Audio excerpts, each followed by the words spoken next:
All right, so let's say you want to make one of these edge-lit acrylic lamps, or you want to make anything else where you want a design to be engraved into, a piece of acrylic, a piece of wood, using the laser. You are going to need to turn whatever that image is into a vector. Now, a vector is a type of image format that is basically, it's made up of smooth curves, and no matter how much you zoom in or zoom out of those curves and lines and features will always remain smooth because they're pathways that are defined mathematically. They're not like a bitmap, which is what you think of when you think of like a photo or a picture, and when you zoom in on it, you can see that it is a little bit grainy and that it has what are called pixels, right? And they're not a smooth path, they're just dots on a page. And so the laser doesn't know how to follow those, but it does know how to follow the smooth lines of a vector. So the first thing you're going to need to do is you are going to need to find an image. Right, now, the images that work are those with really high contrast. So like this black and white image of 3 bananas, for example, really good. This grainy sort of grayscale photo of bananas, not as good at all. Really, really poor for laser type stuff. So try and find something that's high contrast, right? It doesn't necessarily have to be black and white. If you were to go banana cartoon, right, anything with nice strong line work and high contrast, something like this, for example, would be perfect, right? But I'm going to use this black and white one. So you found your image, you are going to right click on that and save that image, right?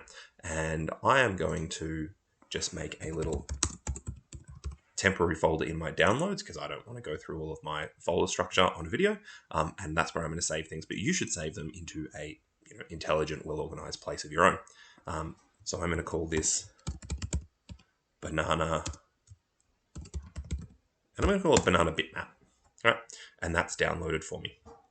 Now, the next thing I'm going to do is I'm going to open Inkscape. Now, if you don't have Inkscape, it's really easy to get. It's free. You just go to a search engine and you type in Inkscape download, and then you download and install that. Right, and I'm going to close down this one that I was working on previously. So here is Inkscape. Now, when you're in Inkscape, you are going to want to put in your picture of bananas or whatever the image is that you like. So you go File, Import, and you find your image. Now it'll open a dialog box. You don't need to change any options here. You can just click OK. So there are our bananas, and we can move those if we like, and we can, if we hold down Control and scroll in with our mouse, we can zoom in. There's also a zoom in tool somewhere that you can click on. It's this one here in the bottom right corner. So now that we've got our bananas in there, or whatever your image is, you are going to turn that into a vector, because if we zoom in, grainy pixels, no good. Right, so make sure you've got your image selected. That just means it's got this blue dotted box around it. And then you're going to click Path, and you're going to go down to Trace Bitmap and click that. And that is going to open this dialog box. Now, it looks a little bit different on a Mac, but the tool works the same. Now, once you've got this box up, you are going to move down and you are going to click Update. Right? And don't be concerned that this is super grainy and looks grainier than our original image. That's just because it's a little preview. And if we maximize this window, we might be able to decrease some of that graininess there. That's just giving you a rough idea of what is going to be captured as a vector. And we can see that we've got these features here of the banana. Now, if you're happy with what you see, you can just click OK. But if you're not happy, so for example, I am missing some lines here, you will have to change this brightness threshold. So I'm just going to up my brightness threshold a little bit, and I'm going to try again. So, yep, getting there. And if I up that brightness threshold again, update. So I'm just trying to get it to the point where those lines in the middle of my bananas are back in there. And I can see I've still got some gaps.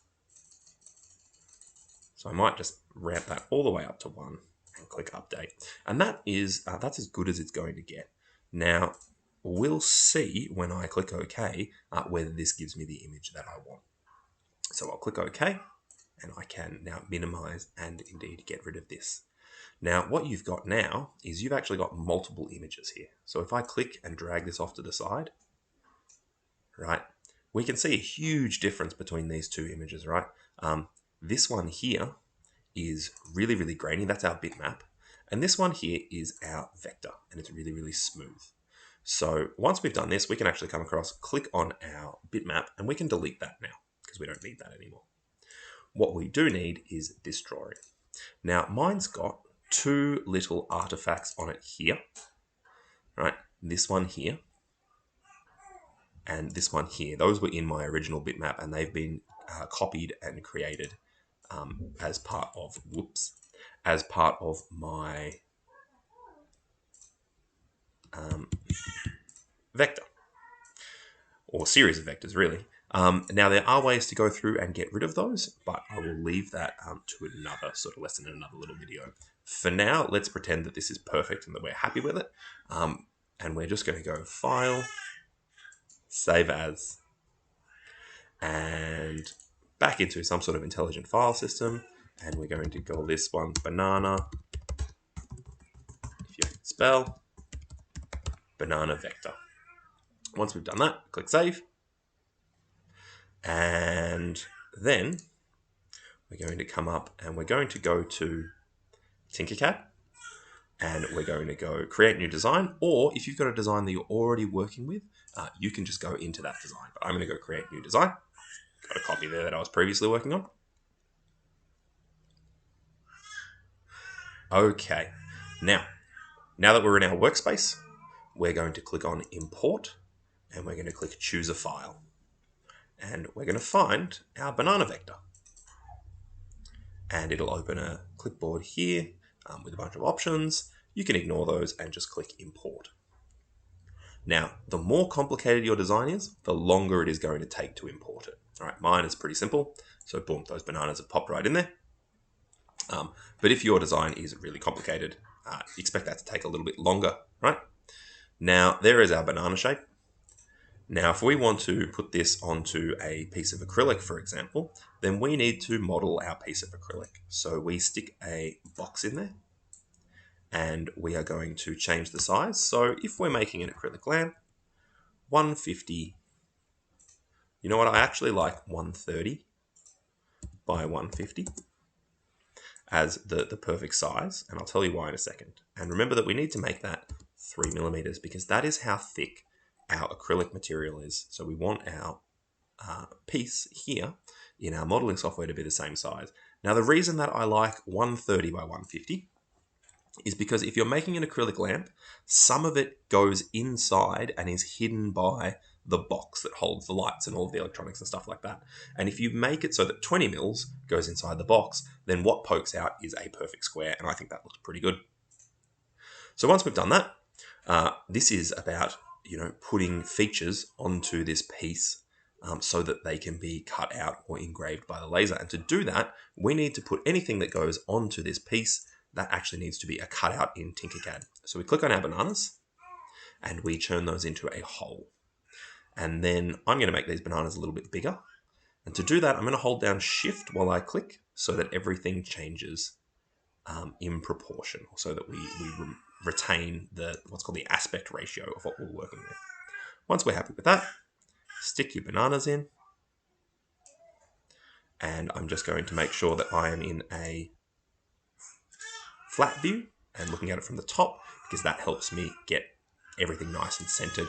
And I'm pretty happy with that. So once I'm happy with it, select everything, group it all together. That's going to cut your banana design out, and just make sure that it has in fact cut all the way through, because that's important. And now you are going to need to export that file. And we're exporting it as a vector again. So Tinkercad can do that. It can go export. And if we come down here to where it says laser cutting, we can see that it is a .svg option, right? SVG stands for Scalable Vector Graphics. So that makes a bit of sense. So click on that.